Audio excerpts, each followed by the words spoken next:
பாருங்களேன். உயிர்த்தெழுதலின் வல்லமை தான் சுயத்தை பிரியப்படுத்துறது, சுயத்தை பாதுகாக்கிறது. பாடுகளே நமக்கு வரக்கூடாதுன்ற சுயநல வாழ்க்கையில கடந்து நம்ம தேவனை மகிமைப்படுத்தும்படி வாழ முடியுங்க. அப்போஸ்தலர்களை யோசிச்சு பாருங்களேன். எந்த அப்போஸ்தலர்களை தங்களை பாதுகாத்துக்கணும், ரூமை விட்டு கூட வெளியே வர மாட்டாங்க.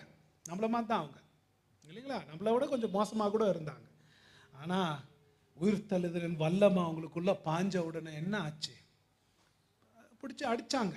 அடித்த உடனே அப்போஸ்தலர் நடவடிக்கை 5 என்ன போட்டிருக்கு? இயேசு கிறிஸ்துவுடைய நாமத்தின் நிமித்தம் தாங்கள் அவமானம் அடைவதற்கு தகுதியாக எண்ணப்பட்டாங்கன்னு சந்தோஷப்பட்டாங்களாம், அடி வாங்கிட்டு வந்து. எப்படிங்க நம்மள மாதிரி இருக்கிற மனுஷங்களுக்கு அந்த பாடுகளை அனுபவிக்கிற சக்தியும் அதை சந்தோஷமா ஏற்றுக்கொள்ளுகிற அந்த பாடுகளின் அனுபவத்தை எதுக்கு ஏற்படுத்துது? இந்த வல்லமைங்க. இந்த வல்லமை காண்டி அனுபவபூர்வமா நமக்கு இல்லைன்னா கொஞ்சம் கூட நம்ம எந்திரிக்க மாட்டோம், கொஞ்சம் கூட நம்மளை அழுத்துக்க மாட்டோம்.